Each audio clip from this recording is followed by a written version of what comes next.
This is episode 740 of the Rio Grande Foundation's Tipping Point, New Mexico. I'm Paul Gessing, president of the Rio Grande Foundation, New Mexico's free market think tank.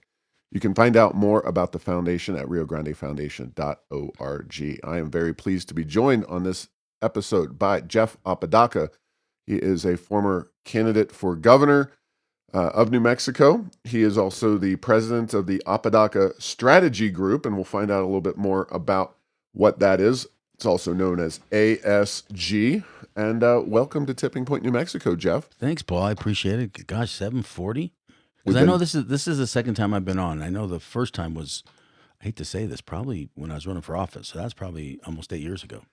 Yeah, it's been a while. We've been cranking out episodes 2 a week. The only exception is the week between Christmas and New Year's. So so thanks for coming back on and chatting with us here. And before we get down the track on that, I gave you a quick introduction, but briefly talk about some of the things you've been working on in your political background. Of course, you come from a political family here in New Mexico, so I'll let you share your own perspectives on your political history and your personal history. Well, thank you, Paul. And, I love it because my friends, now my friends call me the politician. I'm like, I spent 40 years in business. I'm now back in the business world doing multiple things and then obviously doing some nonprofit stuff. But I love how I'm now labeled the former gubernatorial candidate, which I understand I was. I'm now labeled as a politician. I only ran for 2 years out of my life and I lost, by the way. So, but you're right, Paul. I grew up in politics here. As some of your listeners may not know, my father was governor. Gosh, I can't believe it's been 50 years ago. Mm-hmm. And we lost my father 2 years ago at the age of almost 89. So he lived a beautiful, long life.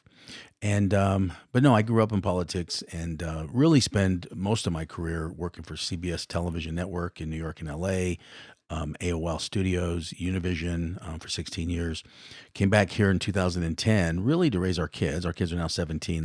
They spend their 2-year birthday here, and my wife's coincidentally from Albuquerque. So I think everybody knows was born in Cruces, raised in Santa Fe. So kind of came back here, and I always tell this quick synopsis is the reason I ran for governor in 2018 is because when I got back here in 2010, I was gone for 27 years, 15 generation New Mexican, very proud of New Mexico. We created a foundation for the Children's Hospital and Cancer Kids when I lived in LA. Really I was giving back to New Mexico. And when I came back, I kind of realized, let's be very frank, how screwed up New Mexico had become politically and economically.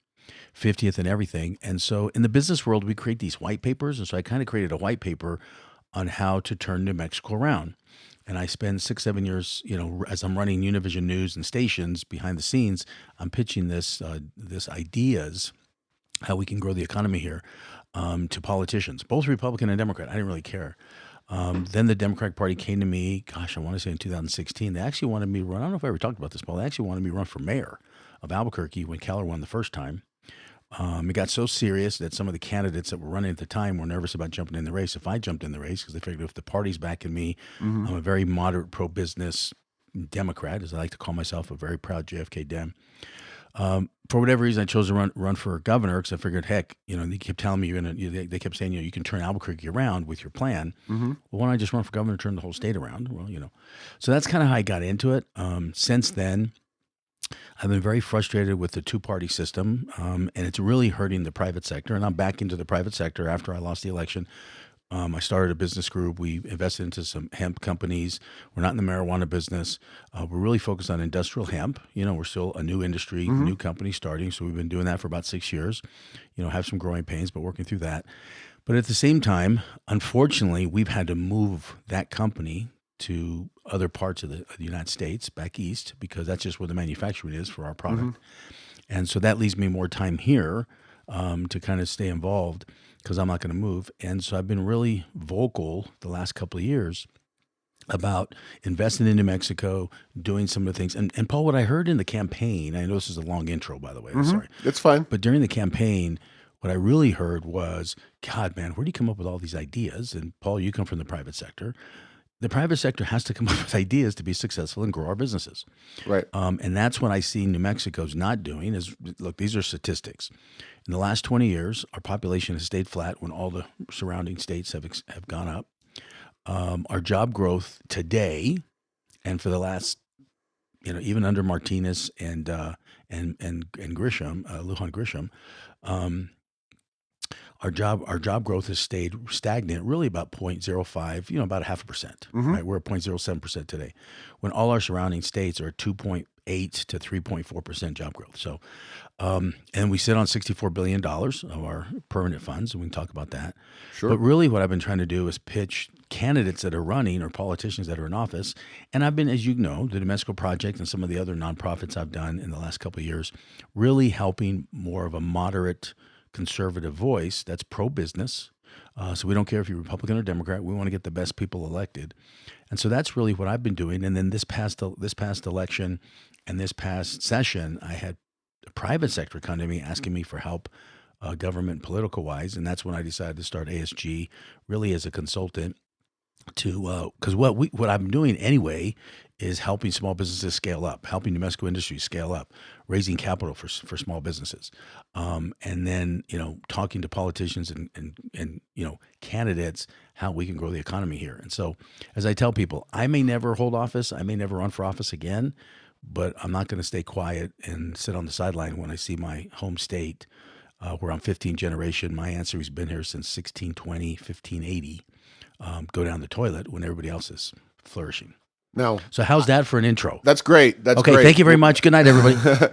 No, no, I've got some more questions for you. So, obviously, you're known as a Democrat. You alluded to some of the interactions with the party in past years, and broadly speaking, that is what you're associated with, your father, et cetera. But New Mexico has been a Democrat dominated state. And I realize that we have these two parties. You kind of have to pick a side at some point. I mean, yeah, we got the Libertarians and the Greens and Constitute, whatever. But to But get 90, but elected 98, realistically, 99% are yeah. two-party system. Absolutely. So why do you still stick with the Democrats? And I'd like to have you answer that without saying Donald Trump. Like I want to. My point is not that you can't talk about Trump, but specifically in New Mexico, why do you still think the Democratic Party, or do you think the Democratic Party is the best way, or are you just following the voters and saying we got to work within this group because they've controlled New Mexico for almost 100 years? I think all the above. Okay. There has been conversations with my Republican friends. You should become a Republican. Hmm. Politically, you look at polling. I win a general election. I just can't get through. I'm not progressive enough to get through Hmm. the primaries on the Democratic Sure. side. I think we all agree with that. But when you look at the polls in a general election, I win. I beat everybody hands down when you start looking at polling, specifically my type of profile in New Mexico.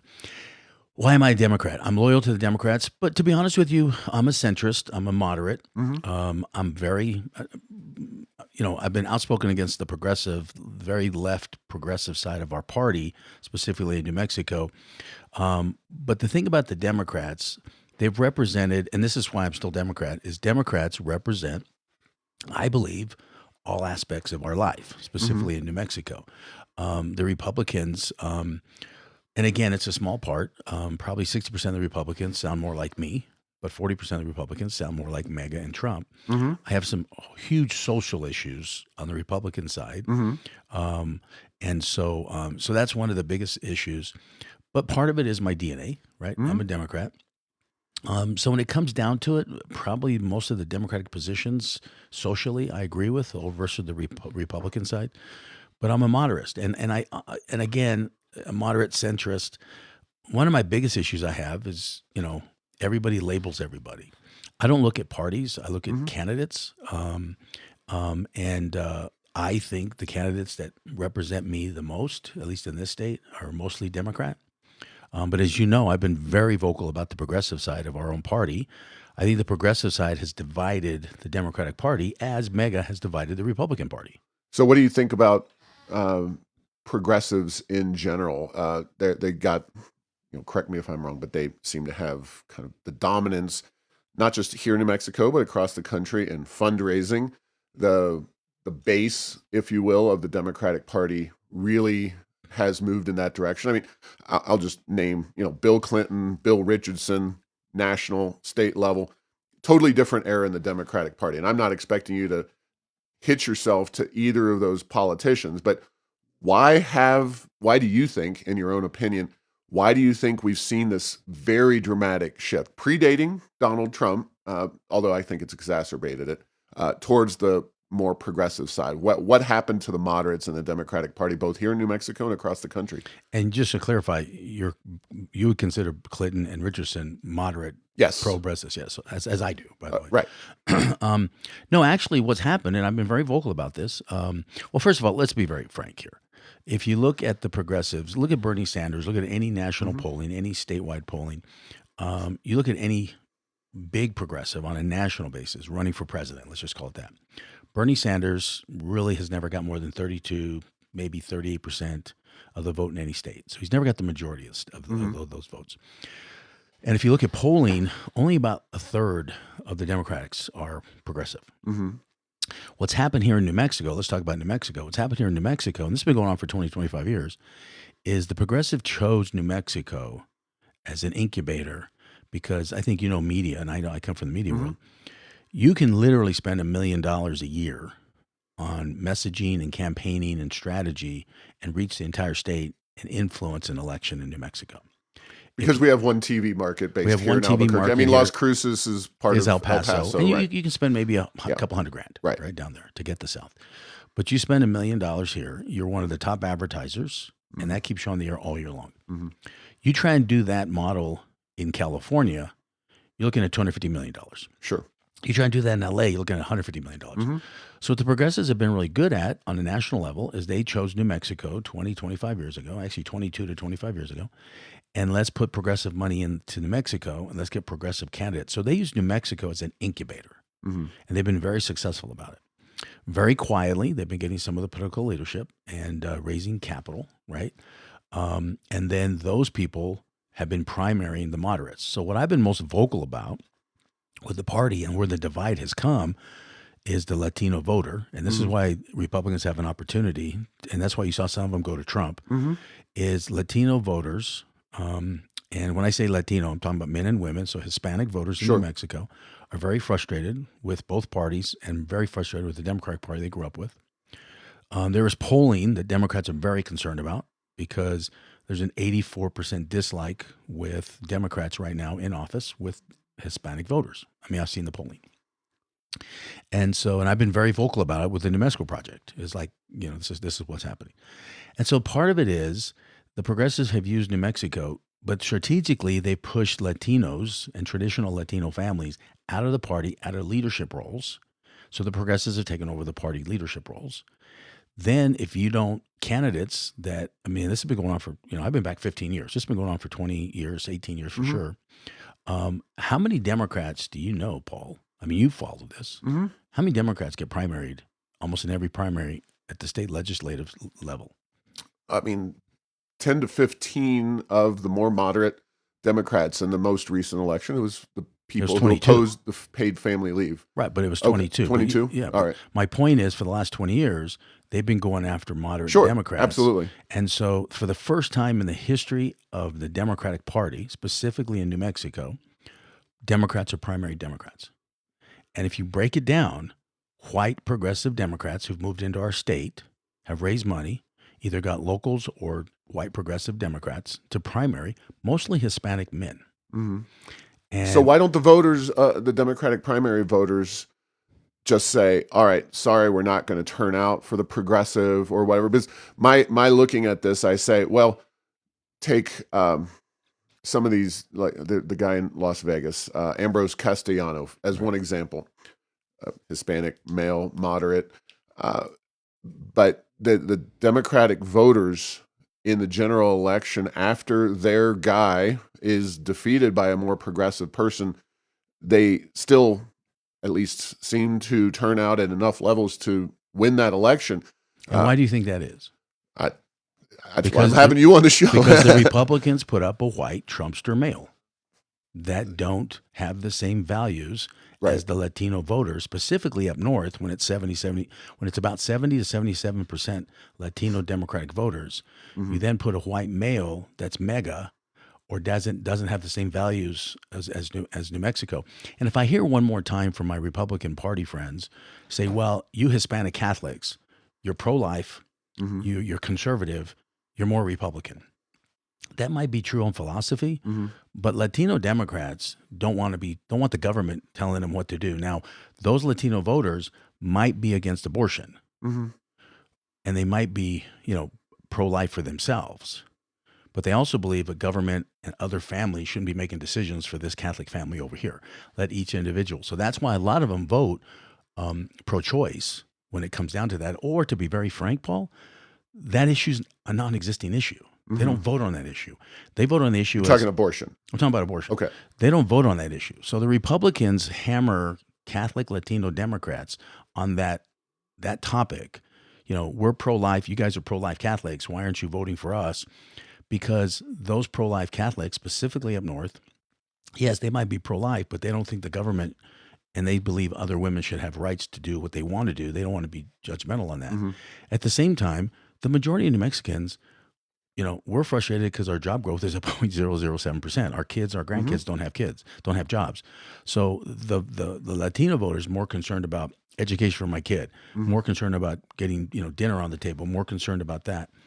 So, Hold on. So let me kind of recap what I'm hearing from your position, which is that the Republicans in New Mexico and in these legislative races would have a significantly higher chance at election if they put forth Latino candidates in some of these competitive races who were more socially moderate, possibly even pro-choice, and that they were economically, broadly speaking, free market. We can kind of talk a little bit about what that actually means, because of course that's our area here in the Rio Grande Foundation's work. Is that broadly speaking what you're?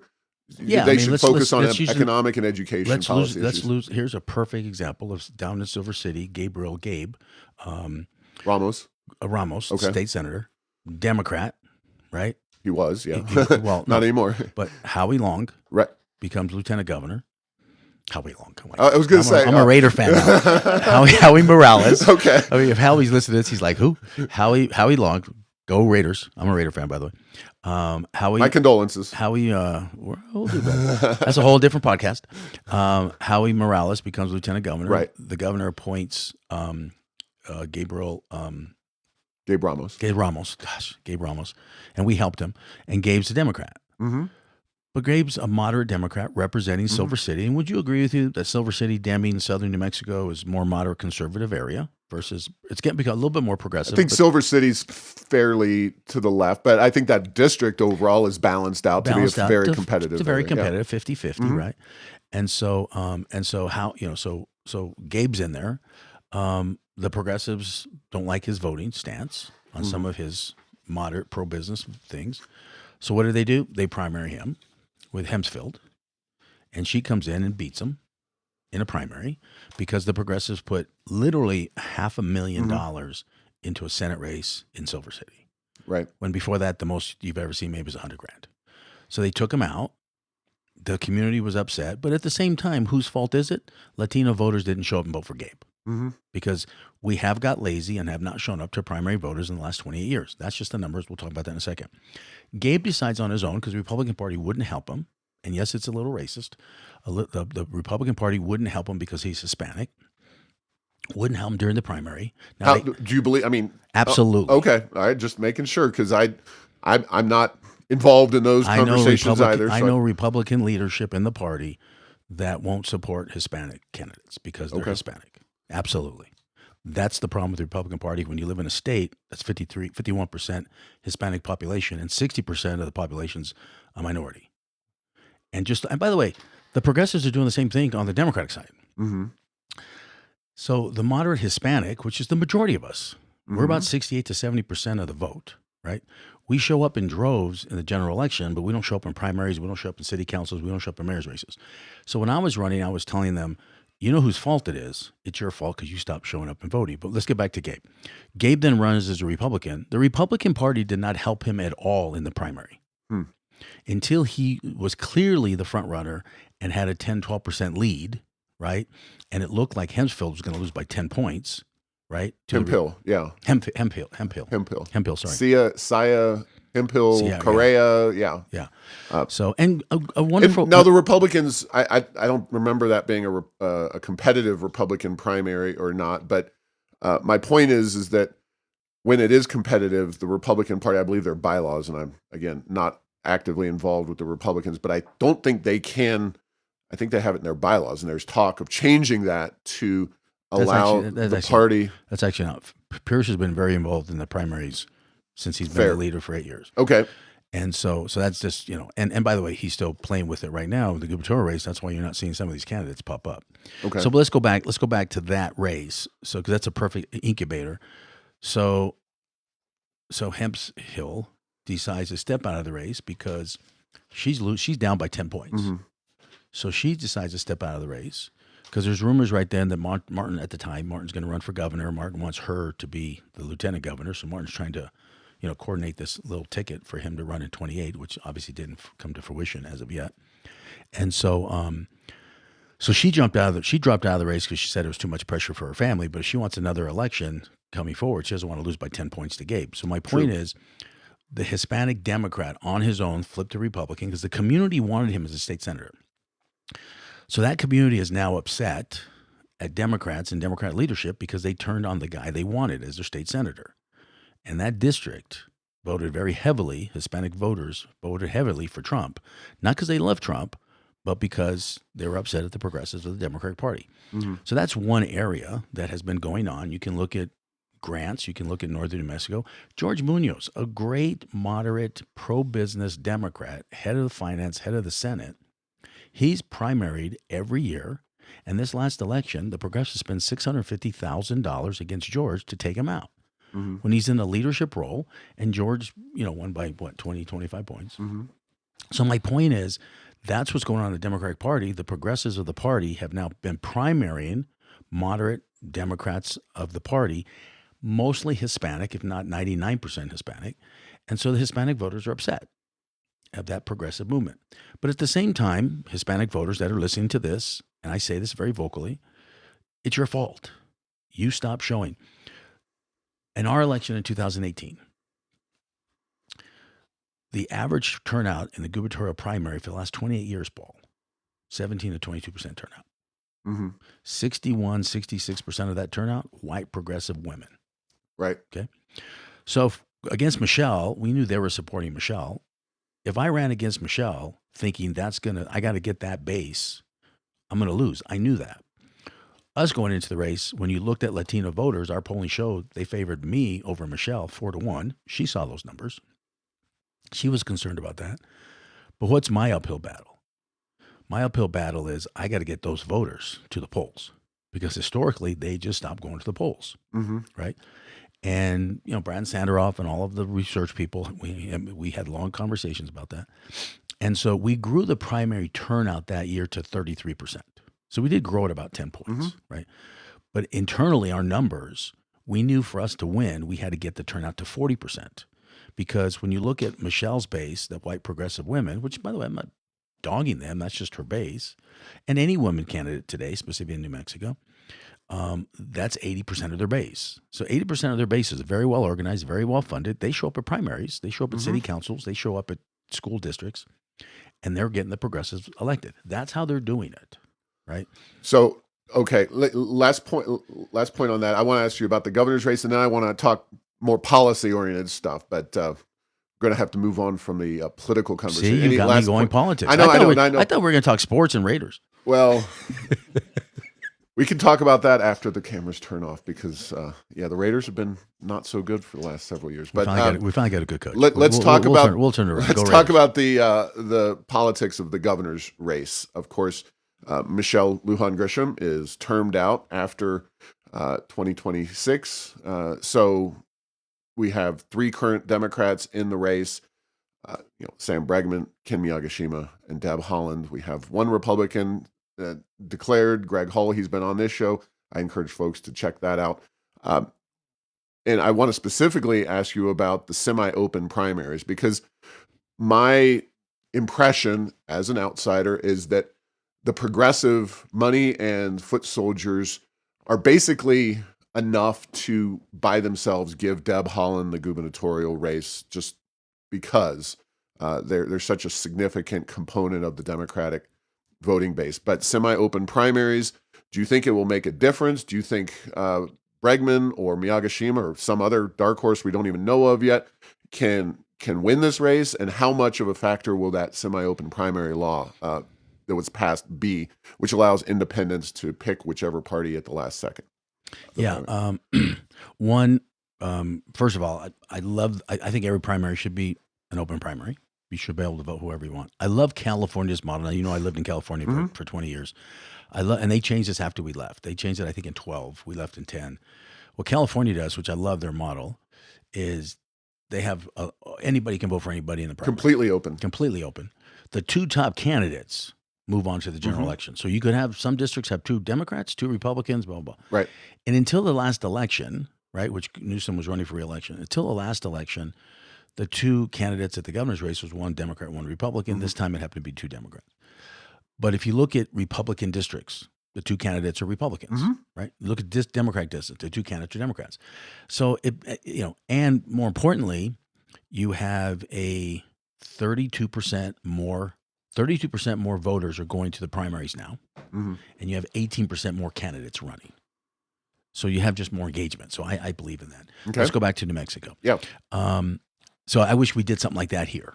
I think every state should do that. And semi-open primaries is nowhere near that, just to be 100% clear. Right. But it is a big change for the past. So, but if you look at the numbers, the fastest growing party in New Mexico are the independents. And I'm going off memory here, so correct me if I'm wrong. Around 42% of registered voters are Democrat. About 32% are Republican, and about 28 to 30% are independent. And the fastest growing party is the independent party. Under the last 8 to 10 years, you can call whatever leadership you want of the Republican Party, they've lost 8% registered voters. So that tells you something about their party. Maybe make that very clear. The Democrats have lost some too, but not as much.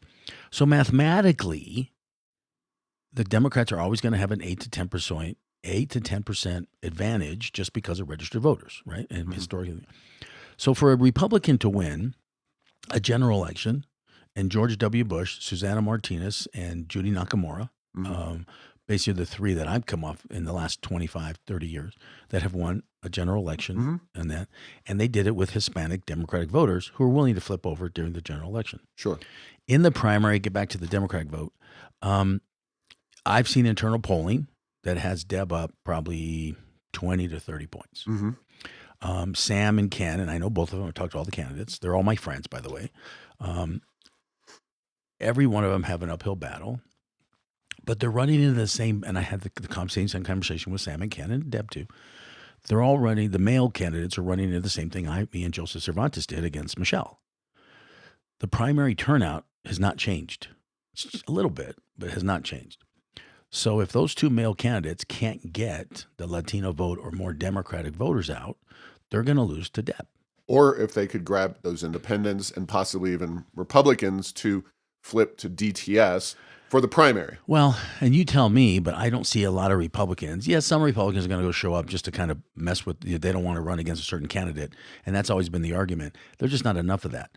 Even if you get... Generally, I agree with you. Yeah, but even if you get a 40, 50% independent turnout, which would be a big number, right, in the primary, which would be a big, big number in the primary. So let's go off that number. You start calculating those numbers.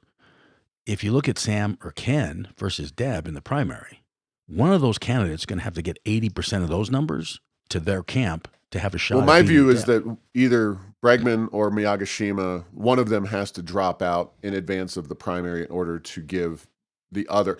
The way I look at it is, Deb is a very, very progressive left-wing candidate.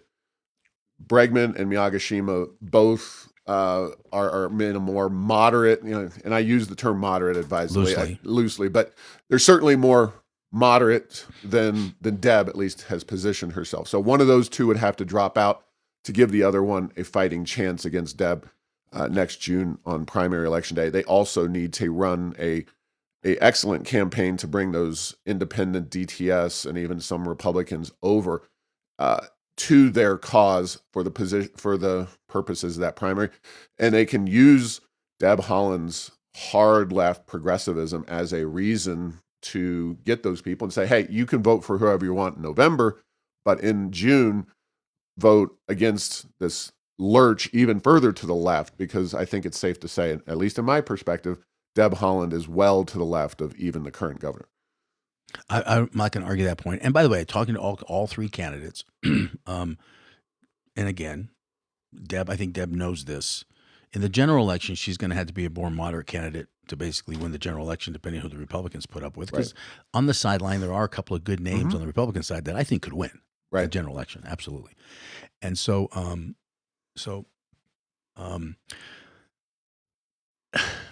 talking to the candidates, I've been talking to all the candidates specifically about the SIC stuff that we're going to talk about. Talking to them, the one thing I see the most in Deb, and I talk about this because she's leading, is she's very open to listening to pro-business ideas. She knows as governor she has to push the economy and grow the economy. So she's asking the business leaders and asking people like myself ideas for the business community to help grow New Mexico's economy.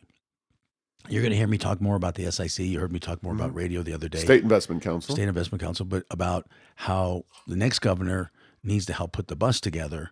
Let's get the best people on that bus, but the private sector needs to drive the bus to grow that economy. Out of the three Democratic candidates, Ken and Deb have been the most open, at least to my group, on hearing our ideas and listening to us, right? Okay. So I'm hopeful with that on that side. Sam, at the same time, I'm not saying he's not being receptive. He just hasn't sat down with us, doesn't really care about it. He's like, I'm going to win by crime. Okay. And I'm not saying that's a bad strategy, but that's his, cowboy, I'm the marshal in town, here I come. Well, let's talk about some of the more policy-oriented aspects of not just the Democratic primary, but of course, this next election in November of 2026. And just broadly, the state of New Mexico, economically speaking. You mentioned the $64 billion that the state has in its permanent funds. Of course, we've had some massive budget surpluses, $3.5 billion a year for a few years. 6 years. Yeah, well, we've had what, $18 billion of surpluses the last 6 years? Yeah, it's been. I'm talking each year. Yeah, right. Annually. But so. Give me kind of the broad idea of what you think should be done economically by the next governor, next legislature, et cetera. Where, as a businessman, as a moderate Democrat who, at least seems much more free market than where we've been, kind of what's the Apodaca plan, broadly speaking? Well, and I'm going off, and just so everybody knows, in the business world, we create these white papers for ideas and stuff. So I've always done that in my business. So in 2010 to 2012, I created a white paper called Turn New Mexico Around, and it was ideas, economic ideas, how to invest in New Mexico, New Mexico's industries, New Mexico's small business, trades, everything else, our rural communities versus urban communities. And I try to pitch that idea to candidates and to sitting legislators and even Governor Martinez, right? And then Gary King when he was running for governor, and Deb Haaland when she was lieutenant governor and or running for lieutenant governor. And so I did all that. And what I learned was either people don't want to listen to me, don't really understand the ideas, or just don't have the time for it. And it has to start at the leadership role at the governor. So that's why I was encouraged to run. So I say that. So my ideas still come from a lot of that. And the business, everybody, when you're a politician, people have come up to me and said, God, you have so many ideas. Where do you come up with all these ideas? Well, that's what the business world does, right? So let's talk about that real quick. So that's how I kind of developed this white paper. And so the first thing is, the number one issue in our state is capital. How do we invest into small businesses? How do we invest into technology transfer? How do we invest into our industries and our strengths and keep those industries here? And people say we're a poor state. We're not a poor state. We choose to live poor, but we're the third wealthiest state in the country with our permanent funds at $64 billion. And to put in perspective for everybody's listening, when I ran for office in 2016, I'm the one that brought it out in a commercial, and Steve Moise, head of the SIC, attacked me, literally came to me at a function and said, that's my money. You can't touch my money. And I had to remind him, Could have sworn that's the taxpayers' money, not your money. Mhm. So they're worried about growing the funds, and that's their job. And by the way, the SIC under Martinez and under Lujan Grisham, they've done a fabulous job. When Mhm. Martinez got into office, it was $14 billion. 16 years later, it's $64 billion. Paul, in 3 to 4 years, it's going to be $100 billion. And of course, that has been driven by production in oil and gas. In addition Partly, to the investments, but only about 15% of that money goes into those funds. Those funds are so big now; they're being driven by us investing those funds and growing those funds at an average rate of 8%, which is fantastic. Mhm. And what the SIC will argue with me is, and Paul Moise, the former director of the SIC, who refused to invest in New Mexico at all, finally under pressure from Michelle, he had committed $5 million. $5 million. $5 million. That's nothing. Okay, that's nothing. Yeah. And so Michelle now, who by the chairs this board, and I'm sorry because I grew up with Michelle and I know all these candidates. So when I say that, I apologize. But the governor, I got to give her credit. She's been very aggressive with the new executive director and the SIC board. Let's get some money deployed out there. So they've now deployed about $475 million. Let me see. They have budgeted, let's call it, or allocated $475 million to invest into New Mexico. Okay, I still think we need to do about $3 billion, but let's just say they start there. My problem with that is the way they created the guidelines for investments for New Mexico. 99.9% of New Mexico industries don't qualify for those guidelines. So that's not helping New Mexico's industry. And then they give those funds to 3 out-of-state fund managers, which I'm not against, but those 3 fund out-of-state managers are now making $75 million a year on fees, which, by the way, are fair fees when you're looking at a $60 billion fund. Those are not extraordinary fees. Those are regular Wall Street fees. But we're not paying 3 outside firms $75 million to manage that money and deploy that money when less than 40 million of it has been deployed in New Mexico because the guidelines they've set up, and no offense, but the guidelines they've set up, 99% of New Mexico industries don't qualify for those guidelines. So rather than SIC and managing this whole process, and I'm not saying it's an entirely bad idea, and I certainly support more of that money coming into New Mexico, but we're not doing the basic economic development things like reducing our tax burden, making our state more business friendly. And we've had general fund budgets that would have allowed for some significant tax relief for New Mexicans and New Mexico businesses. Because my fear and concern, and it's been borne out time and time again, is that we spend a lot of time and effort as a state getting these businesses to a point, and then in order to make the big time, or they get bought out by somebody else, and then next thing you know, they're gone. Okay, so why not make New Mexico more business friendly to begin with, alongside the Don't money? get me wrong. We're talking one aspect of many aspects. I understand. So I agree with you. One, we're sitting on close to $8 billion of capital outlay. And if you folks don't know what capital outlay is, that's our capital expenditures. We've talked about that a lot, yeah. So, and it sits around for six and a half years on average. Right. In 3 interstate banks. I'm not against our big banks.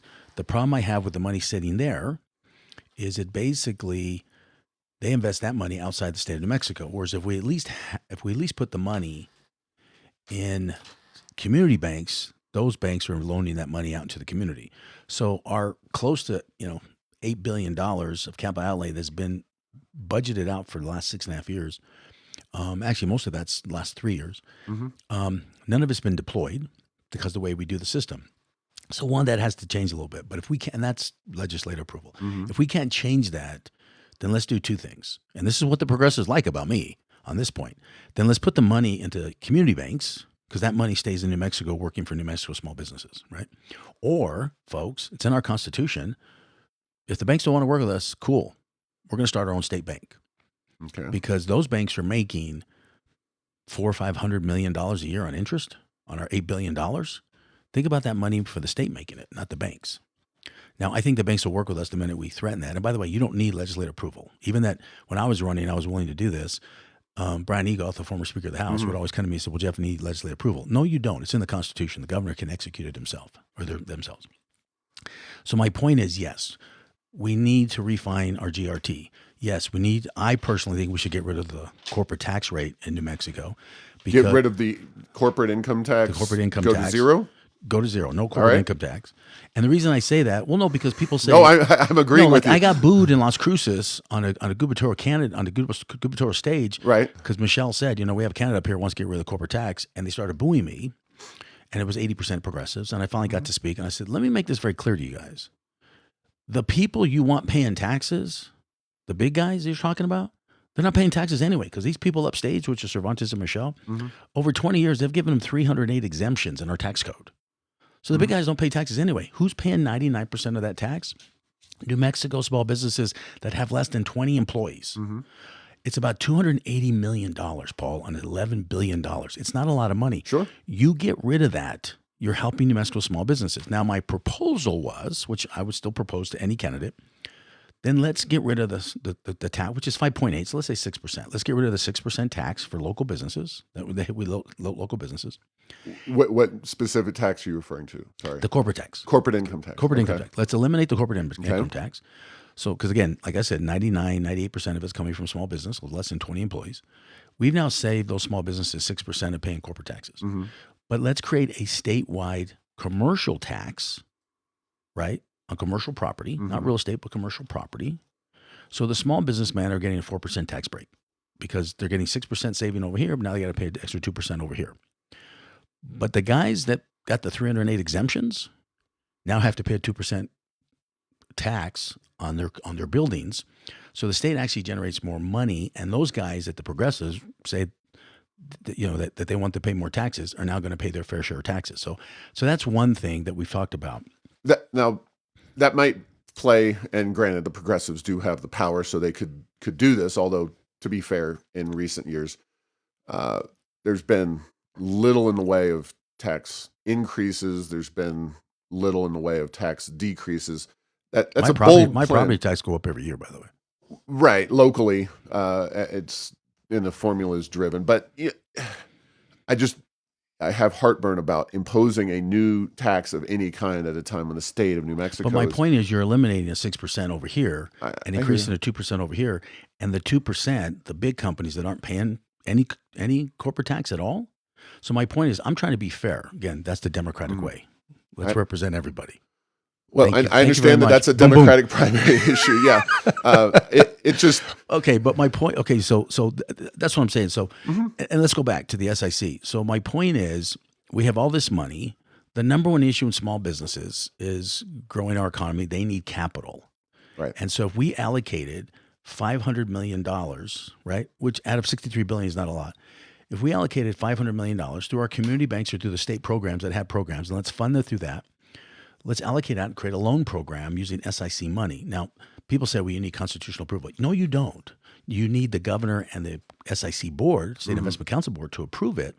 But the Article 12, Section D of our Constitution talks about these permanent funds and how are they supposed to be managed. You can't put more than 60%, 61% in stocks. You can't hold on to more than 10% cash. You can't do this, you can't do that. On a return, it doesn't say anything. It doesn't say you have to make a return. You know what it says, Paul? Try and make a return. That's really what it says. There's no guidelines on that. So yes, when I talked to Steve Moise, the former executive director, when I was running for office, the pushback was, I can put that money in Wall Street. I can put that money in a European fund and get 4, 5, 6%, where I'm only going to get 0.5% or 2%, or I could lose the money in New Mexico. Don't disagree with the SIC. Their job is to grow those funds. As governor, my job or any governor's job is to grow the economy and grow jobs. Yeah. So my point is, even if you lost, and you wouldn't lose more than maybe 15, 20% of those investments or those loans, but even if you lost 50% of the loan money, right, and lost $250 million, right, my point is the job creation and the tax revenue and income revenue based on that job creation, the program would more than well pay for itself within 2 years and would actually be making the state money if we continue the program for years to come after year 3.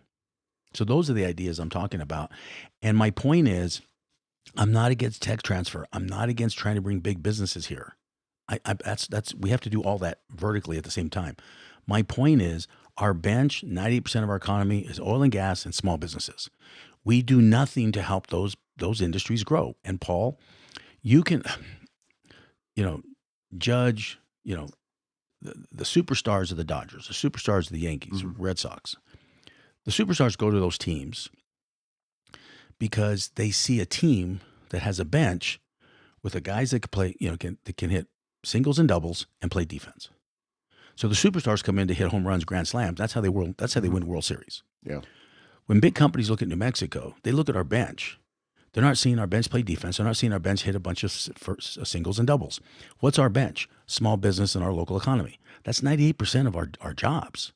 So let's focus on that. And that also affects rural communities and urban communities, because what we don't talk about enough is 60% of our economy is based in Albuquerque. And if you take Albuquerque out of the mix, Paul, I mean, if you actually just focused on Albuquerque, our economy is doing okay statewide and economically if you look just at Albuquerque. But unfortunately, 50% of our population lives outside Albuquerque, and those are the impoverished urban areas that we do nothing to help out. So we can invest into trades, we can invest into job trades, job with skills, but then also give those people management skills, management opportunities, and capital to open their own businesses that help the rural communities. Well, Jeff, I have bad news for you. We're out of time. We're out of time, yes. And anything you want to briefly share in terms of like a website or some phone number or email that you think people should reach out to you? We're actually, what you're hearing about, I'm literally pushing this to all the candidates, but we also, really what ASG does is we consult small businesses, raise capital, help them generate, scale up their businesses, and then also represent them lobbying wise. So if anybody out there is looking for a small business or looking for help, that's what our company does. And then we also do lobbying and government relations too. So if there's anybody out there, by the way, Jeff Apodaca, you can follow me on social media. Just go to LinkedIn, send me a message. You can give my cell phone out if you want, 310-488-9115, because if you harass me, I'll just block you. And it's Apodaca Strategy Group for those, and you have a website? No, not yet. Okay. Just go to LinkedIn. We're using LinkedIn for that. Okay, perfect. Thank you very much for your time. I would love to have you back, and we can talk about the medical provider crisis. Yeah, there's a lot of things we didn't even get into. No, definitely a lot of other subjects we could talk about, but I do appreciate your time. And thank you for listening to this week's episode. Find all episodes at tippingpointsnm.com or at the Rio Grande Foundation's YouTube channel. Subscribe to the show at Apple, Stitcher, or tell Google Home to play Tipping Point New Mexico. Thanks to Path 3 Marketing for producing this show.